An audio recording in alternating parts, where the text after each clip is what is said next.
Hi, 18 male lost my mom 7 months ago to cancer. She'd been sick for 3 years, and in the last 2 months we found out my dad had been having an affair almost the entire time she was sick. My mom was absolutely destroyed by the news when she learned it, and what's worse is my dad's affair partner wanted to try and straighten things out before my mom died. My dad was kicked out the house and mom changed her funeral plans and everything so that my dad wouldn't be able to go.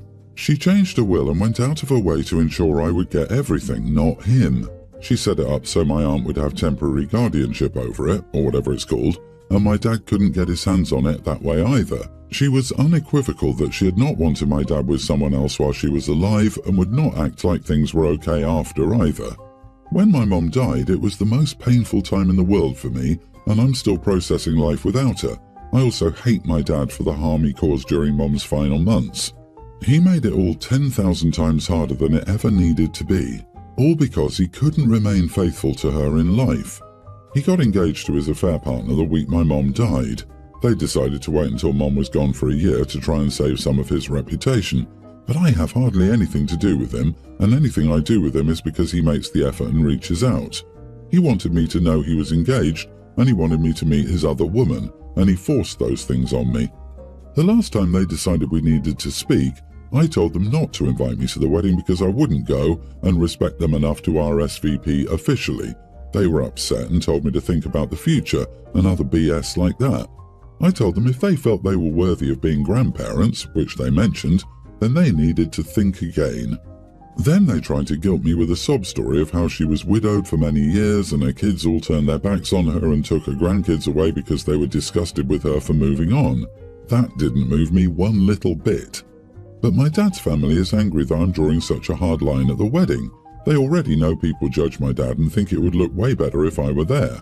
My dad also thinks I'm taking his relationship with my mom out on him instead of judging based on how he was as my dad. But I stand by a dad who makes their kids' loss of their other parent harder than it needs to be is not a good dad. And he made losing mom so much harder. I've heard from so many family members that I need to go to the wedding, and I'm wrong to say no. I'm asking, am I the idiot? Not the idiot. I'm hearing from so many family members. I bet they're all his side of the family. I highly doubt it's your mom's side telling you that. They are biased and their opinion is worthless. Your father did an atrocious thing. He engaged his affair partner the week she died. Holy crap, that's unforgivable. This other woman's children don't speak with her, and that sounds well deserved on her part. You don't need to go to this wedding at all. I think it'd be one last nice screw you in honor of your mom. Can we add the ridiculous idea that the affair partner wanted to straighten things out with mom?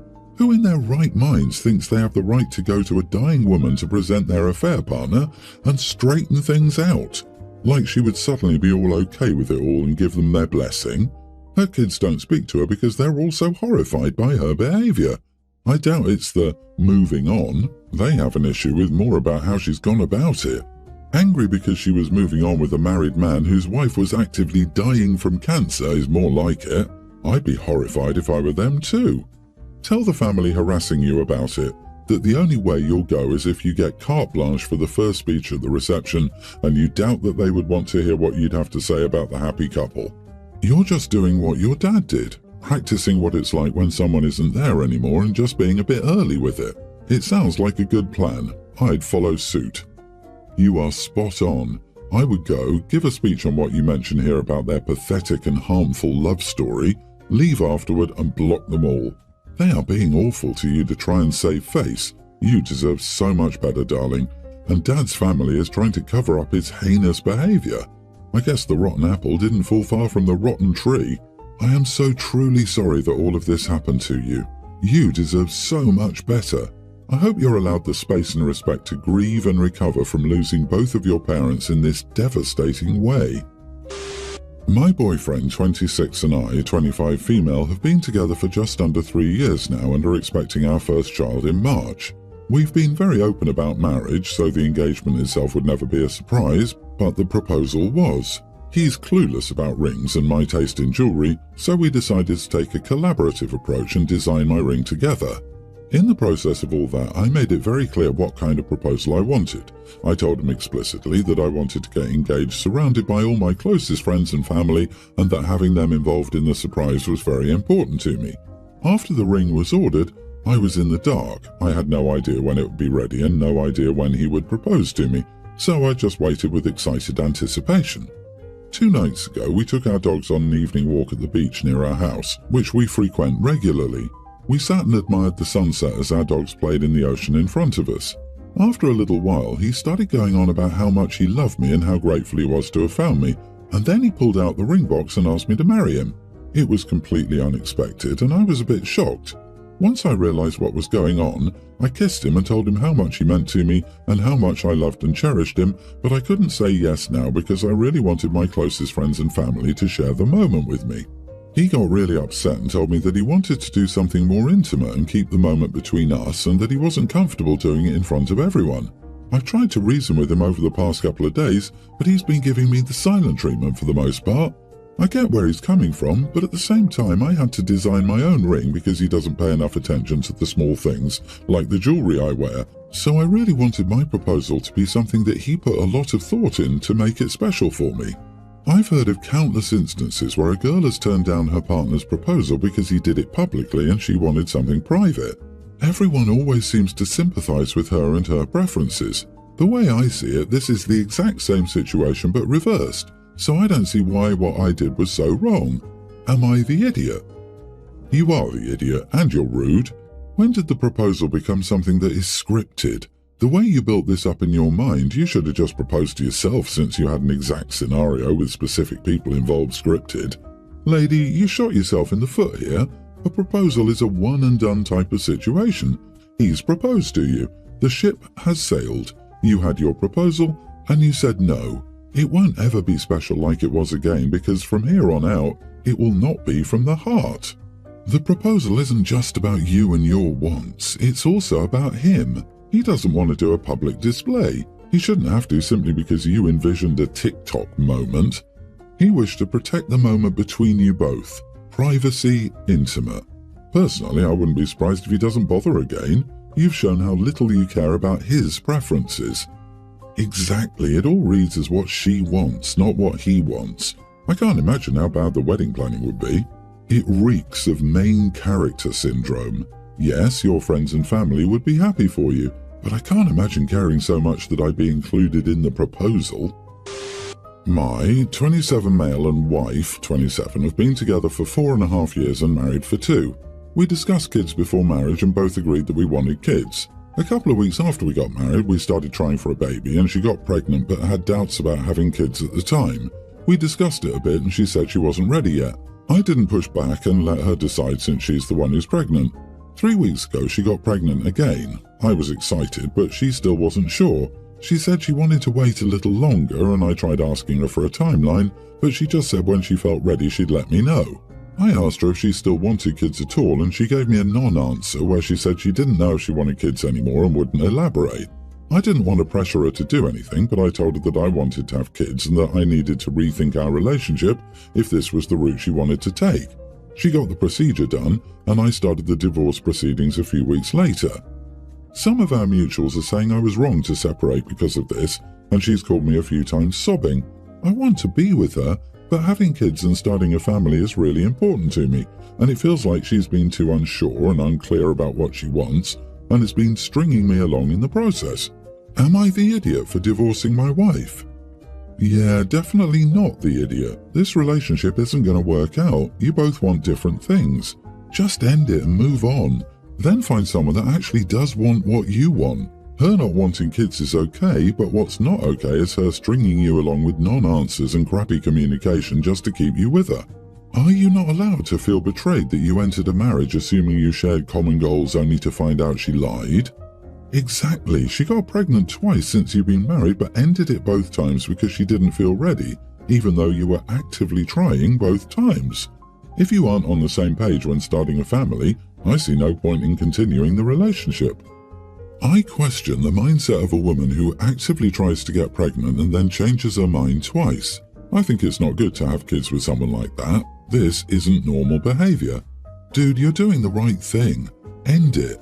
Find someone who wants the same things as you. I did, and I don't regret divorcing him at all. I'm so much happier with a partner who is honest about their life plan. My husband, 30, has severe abandonment trauma caused by Mommy Dearest. She dropped him off on his dad's doorstep when he was 5. He'd only met his dad a handful of times and took off for a year. During that year, his dad dropped him off on DHHS's doorstep and he ended up in foster care. When his mom finally did fight for him back, 7 months later, she regained custody just to give guardianship to her oldest daughter, 24 at the time. She's nasty and manipulative, just like mother-in-law, and then was in and out of my husband's life until he was maybe 19, when her presence became more permanent. I met him when he was 22 and still living with his sister. I've always hated his mom for what she did to him, but it was set in stone after I lost our child. He and I had been together maybe 5 months. She came to our house unannounced to check on her son as I was bleeding out and said to him, "It's for the best, honey." She didn't say 2 words to me. She just told him it was best that our baby was gone. For the past 8 years, she's always shot him down. He wanted to move out of state and she convinced him not to. Every time he wants to take a certain career path, she convinces him not to. Instead, she tries convincing him to work with her at a rehab facility making pennies on the dollar. If he wants to sell one of his vehicles, she convinced him to just give it to her instead. And now that we have a daughter, stuff is just getting worse. For whatever reason, she decided to tell us at our baby shower that she was indifferent about me being pregnant. And then, when I was giving birth, she literally showed up and waltzed right into the labour and delivery room and clung to my husband. She told all the nurses she came to support her baby. "I just came here to hold my baby up." Not once did she ask how I was or if I needed anything. I told her to get the heck out. Surprisingly, my husband screamed at her to get out after she didn't listen to me. It's a big brownie points moment for him. I was so damn proud. But anyway, since our daughter is now a few months old, he's been talking about starting his own business. His mom showed up here yesterday and he was talking to her about it. She told him he should leave the state and start working, secure a place down there and send for us. Now keep in mind, as I said above, she literally convinced him not to leave the state years ago, so this is a messed up way for her to get him away from me and the baby. And he's truly so dense that he doesn't see it because she's never openly told anyone that she doesn't like me. She's never crap-talked me. It's always so sugar-coated that it's nearly impossible to pick up on it, unless you're looking for it. But anyway, I said, my husband is not leaving me and the baby to go secure anything out of state. She said something like, "It would be best for everyone. There's more opportunities." So I snapped and said, "Oh, so you want him to abandon us like you abandoned him? Sure, babe, go ahead and leave for a year. Maybe I'll drop the baby off on DHHS's doorstep too and make the situation more comfortable for your mom. Time to cut the damn umbilical cord and be done with this woman, or you can be done with me." My mother-in-law turned and slammed out of the house, called my husband and said, "Make a choice right now, me or her. If that toxic witch stays, you will never see me again." Now my husband won't talk to either of us because we are acting like children, but he told me that what I said was damn wrong, and apparently me just trying to make him look like an idiot for having abandonment issues. Edit, she's only held my daughter once, for maybe 3 minutes. She took her from my husband's arms, held her briefly and then stuck her in the swing saying, "If you hold her all the time then she'll get used to it and never want to be put down." I think my daughter was 4 days old. She hasn't held her since, but she's been here 8+ times, always asking my husband to go to her house and help her with something. So she's been trying to get him away from the house so he isn't spending time with us. And I'm going to be transparent here and say that I 100% meant to say what I said to her, knowing it could lead to a trauma response. Here's the thing. I've tried getting him to go to therapy. He booked an appointment, but Mommy convinced him not to go. After all, he doesn't need it for everyone's benefit. The same way she's trying to convince him it would benefit us. So, did I do that on purpose? Yes. Was it screwed up? Also yes. But he needed to see it for what it was, and so far he hasn't. Maybe now he will. Oh dear, not the idiot. Your mother-in-law is a narcissist. She doesn't see her own son as anything but a source of supply and is scared that his starting a family with you will take him away from her. She's love-bombed and manipulated him into gifting her cars, not moving away from her, and not to mention she's been impairing him professionally by discouraging him from new career paths. This woman has been sabotaging him for 8 years, and now she wants to separate him from his new family so he doesn't see the bigger picture and what she's up to. Not to mention, she tries to cover up her abusive ways by showing up in important moments like your miscarriage, your birth, and your baby shower. Still, she can't keep up her facade and ends up telling him things like, "It's for the best that she lost the baby. Her pregnancy was of no importance to me," etc. Because I'm also assuming that she avoids talking directly to you since she's too busy buttering up her son. He's a victim of narcissistic abuse and he doesn't even realize it. But he's lucky to have your level-headed, rational self as his wife. The poor man is happy to have his mom in his life, but he doesn't realize he'd be much better off without her. I'd be willing to bet that if mother-in-law wins by breaking up OP's marriage, she'll drop her son like a hot potato. Again. Did you cross the line with what you said? Maybe, but you were pushed. He still isn't making a decision and is still playing Switzerland by not speaking to either of you. That is not making a choice. I'm sorry to say this, girl. She'll stick around until she's bled him dry, and when he's broken and useless, well, there's a granddaughter that will probably be a pretty good age to target. I think you should take her up on the offer to move out of state. Your husband gets a job out of state, your whole family moves on the same day, and you conveniently forget your mother-in-law's number. If your husband is so under the control of his mom, you should probably be the one with the big scissors to cut the cord.